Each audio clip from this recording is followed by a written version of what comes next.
the legal community has a long-standing tradition of represented, historically underrepresented communities in important constitutional and historic landmark cases. And right now, the president and his cronies are shaking down the legal war in an unprecedented manner. Mr. Speaker, these law firms have provided services to our communities, underrepresented communities, in a pro bono manner for decades. In the past few weeks, the president has targeted law firms that he has deemed a threat against the goals to impose an illegal agenda. Through his executive orders, he has threatened the revocation of government security clearance and prohibitions on entering federal buildings to these law firms. Two of the law firms, Skadden and Paul Weiss, immediately settled to avoid sanction and committed a collective $140 million in pro bono work to support the Trump administration's agenda. Other targeted law firms like WilmerHale, Jenner and Block, and Perkins Coie continue to challenge right now these orders in court. These law firms have been responsible for providing free pro bono work in support of disenfranchised communities for decades. Mr. Speaker, Trump is doing this to stop them from successfully arguing against his executive orders and the harms and effects they may have on America.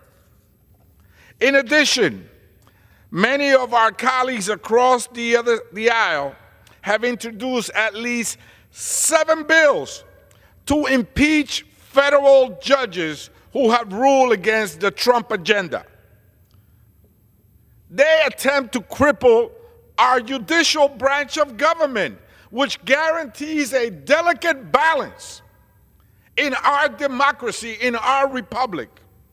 Many of these judges have been instrumental in pausing Trump's attack on birthright citizenship, sensitive locations, preventing ICE from going into churches, synagogues, funeral homes, schools, emergency rooms.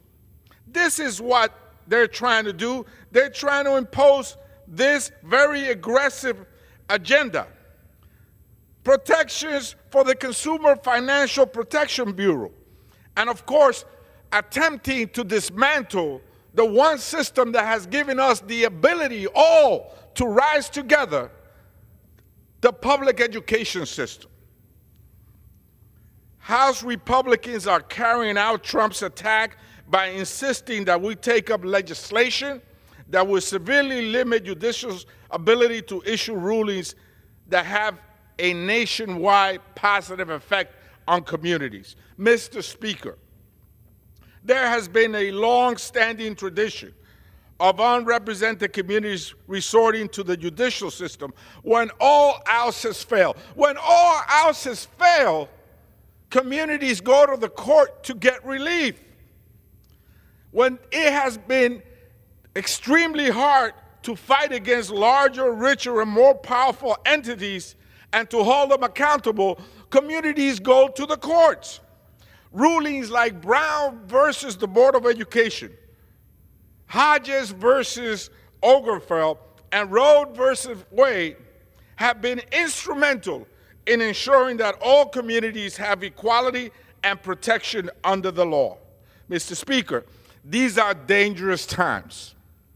History, the chapters of history have told us time and time again that when fascism sticks its ugly head out the window, it is the courts that they go after, so that it will prevent common folks from entering that institution and getting relief and justice. We must fight to stop the administration's attack. To not do so would mean to damage the balance of power and to permanently fracture our democracy. Mr. Speaker, I yield back.